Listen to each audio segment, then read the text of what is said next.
1961, Stan Lee está lá na editora Timely Comics, quando o seu chefe, desesperado assim por alguma criação, porque a editora está prestes a falir e ele é o único escritor da editora. Chefe, que me fale um pouquinho a memória do seu nome, chega e propõe para ele fazer o que ele quiser na editora. Mas só que uma das coisas que ele propõe é uma equipe, já que na editora distinta, a chamada Liga da Justiça estava fazendo um sucesso absurdo. Então ele vai fazer uma equipe, só que ele quer fazer uma equipe com tramas reais. E qual é a equipe que funciona melhor do que uma família? Essa equipe nada mais é do que Quarteto Fantástico. Uma família. Você vê o Ben é o mais agregado de todos, só que o Reed e a Sue são noivos. Tony é o irmão da Sue. Você vê que é uma família bem assim estruturada, bem funcional, ou nem tanto. Mas eles têm uma conexão real e não uma equipe que simplesmente se forma, mas uma equipe que acaba estando juntas ali. E aí tudo bem, beleza, ele começa a escrever e tem toda aquela hora de um monstro, de uma capa, tudo mais, e até que essa equipe faz bastante sucesso. Por causa que a editora ainda não tinha tantos recursos, já que estava prestes a falir, entre a primeira e a segunda edição foram lançados de formas bimestrais. Chegando na terceira edição, o estrondo foi tanto, e naquele tempo você não poderia ter acesso às vendas de forma tão rápida, que começou a ser um lançamento mensal. E Quarteto Fantástico, por que Quarteto Fantástico é tão importante assim? Porque ele deu início à famosa Marvel Comics.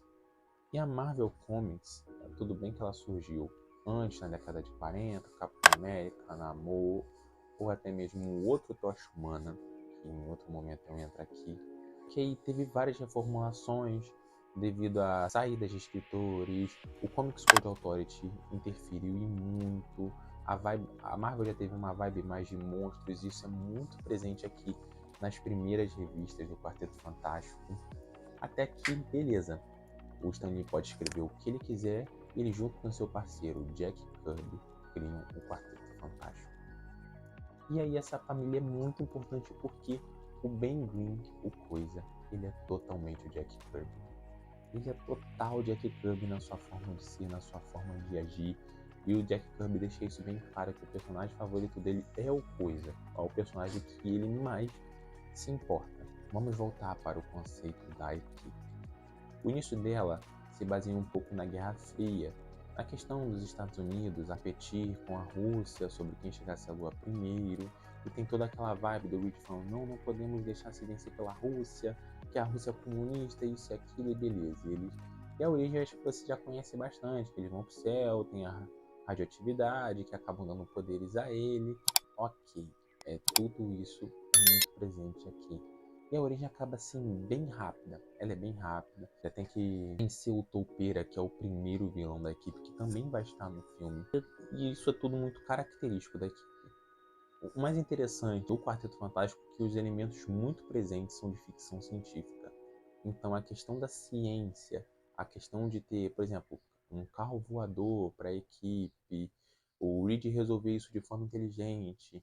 Na quinta edição já acontecia a viagem no tempo, é uma coisa assim que era diferente do usual. Você pode pensar, nossa, mas um quadrinho dos anos 60 deve ser uma coisa muito datada também, e não é. O Stan Lee, ele tinha uma forma, o Stan Lee juntamente com o Jack Kirby, obviamente, ele tinha uma escrita muito boa. E aí, claro, que ainda tem algumas coisas que eram muito presentes da época, algumas coisas assim que possam se dizer datadas, só que a leitura ela flui.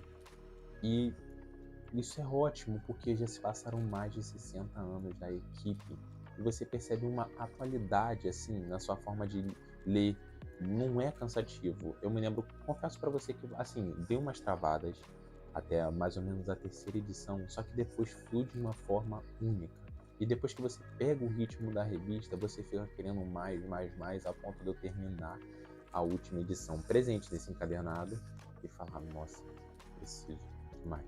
A sorte que eu tô com a coleção completa e a Panini também vai continuar com a segunda temporada de coleção clássica Marvel. Eu já tô ansioso para a revista do Quarteto Fantástico.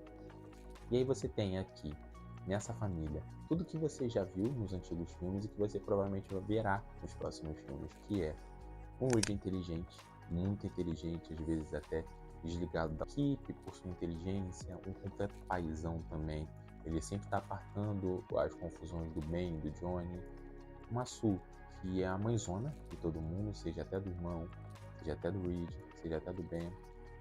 O Ben, que é totalmente raivoso, estressado, quer bater em todo mundo, qualquer coisinha ele quer resolver no pau. E o Johnny, que é o garotão, que adora carros, adora utilizar os seus poderes, ele gosta dessa vibe dele ter os seus próprios poderes. E é incrível, muito incrível essa equipe.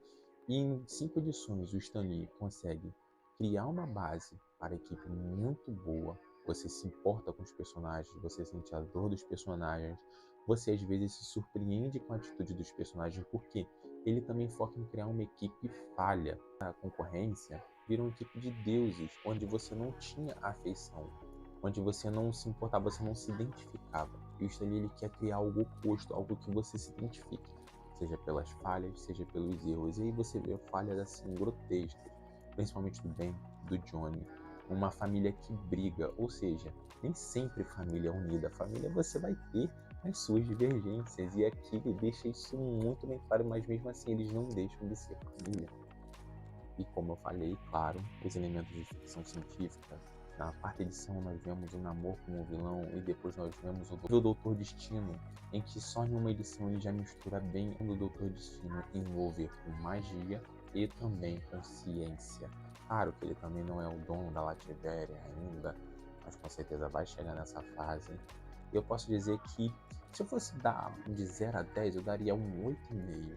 E 8,5 que eu daria mais. O tempo se passou aí por algumas coisas que ainda estão datadas.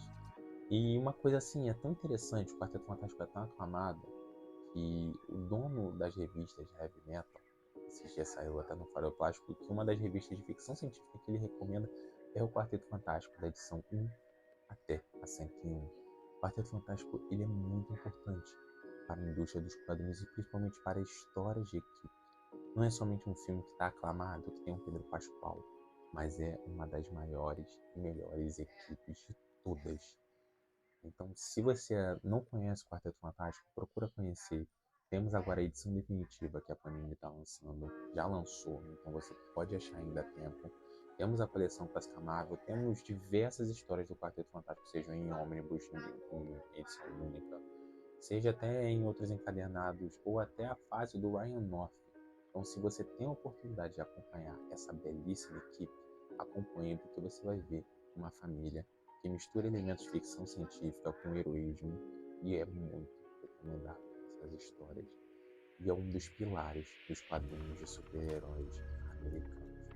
Se você curtiu demais esse vídeo, ou curtiu, ou até não gostou do vídeo, achou que eu só falei groselha, dá o seu like, por favor, e se inscreve no canal que você vai ver uns vídeos ainda bem legais. E é isso, meu povo. Um abraço e até a próxima.